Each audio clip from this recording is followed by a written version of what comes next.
వాళ్ళ ఓట్ల కోసం ఎలక్షన్ల సమయంలో ఏం చేసిండ్రండి కాంగ్రెస్ పార్టీ రేవంత్ రెడ్డి గారు ఎలక్షన్ల కోసం ఏం చేసిండ్రు వాళ్ళ నాయకురాళ్ళు అందరూ కూడా పెద్ద పెట్టున బతుకమ్మ ఎత్తినటువంటి పరిస్థితిని మీరు గమనించాలి. ఇగోండి శ్రీమతి ఇందిరా గాంధీ గారు మరి తను బతుకమ్మ ఎత్తుకొని తెలంగాణ ప్రజలకు బతుకమ్మను శుభాకాంక్షలు చెప్పినటువంటి వ్యక్తి. తర్వాత శ్రీమతి సోనియా గాంధీ గారు ఆవిడ బతుకమ్మ ఎత్తుకొని ఆమె తెలంగాణ ప్రజలందరూ కూడా బతుకమ్మ శుభాకాంక్షలు చెప్పారు. ఇదిగోండి మన తెలంగాణలోనే ఎన్నికల ముందు ర్యాలీలో ప్రియాంక గాంధీ గారు రాహుల్ గాంధీ గారు బతుకమ్మ ఎత్తుకొని తెలంగాణ ప్రజలకు శుభాకాంక్షలు చెప్పారు.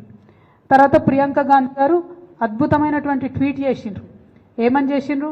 తెలంగాణ ప్రజలందరికీ ప్రత్యేకంగా తెలంగాణ ఆడపడుచులందరికీ బతుకమ్మ పండుగ శుభాకాంక్షలు.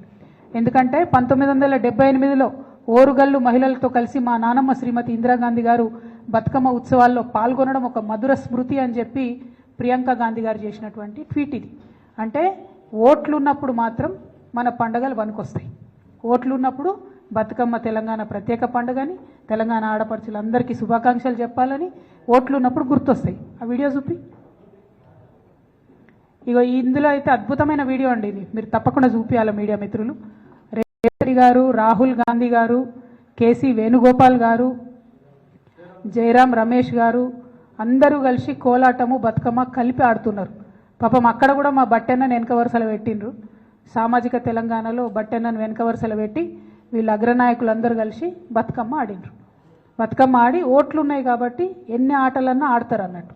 కానీ ఓట్లు అయిపోగానే తెలంగాణ బతుకమ్మ ఎవరిది, ఎవరు ఆడినరు, ఎందుకోసం బతుకమ్మని చేయాలి, ఎందుకోసం మరి మేము బతుకమ్మను గౌరవించాలి, తెలంగాణ తల్లి చేతుల బతుకమ్మ ఎందుకు ఉండాలి అని వాళ్ళ వెర్రి ప్రశ్నలు, వింత ప్రశ్నలు, వితండవాదం చేస్తున్నారు. ఎందుకు ఉండాలంటే కేసీఆర్ గారు ముఖ్యమంత్రిగా ఉన్నప్పుడు ఇక మీరు బాగా మాట్లాడుతున్నారు కదా గెజెట్ ఇయ్యలే జీవోయలే అని, బతుకమ్మ పండుగ గురించి బతుకమ్మను రాష్ట్ర పండుగ చేస్తూ జీవోఎస్ నంబర్ 2 ద్వారా రాష్ట్ర పండుగగా బతుకమ్మని ఇచ్చారు. మరి వాళ్ళ ముఖ్యమంత్రి గారిని మేము సూటిగా ప్రశ్నిస్తున్నాం.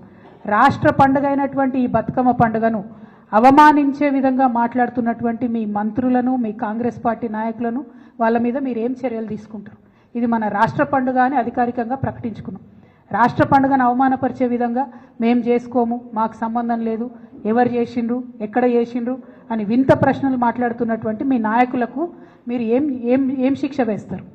అంటే ఆంబోతులను వదిలినట్టు ఆడబిడ్డల పండుగ మీద మాట్లాడడానికి మీరు మీ మంత్రుల్ని, నాయకులను వదిలిపెట్టినరా? ఇది వాళ్ళ చెప్పాలా మీరు? ఎందుకంటే ఎటు పడితే మాట్లాడడం, ఆడపిల్లలే కదా మమ్మల్ని అడగరులే అని మీకేమన్నా ఎందుకు ఇంత అభిజాత్యం నాకు అర్థం కాదు.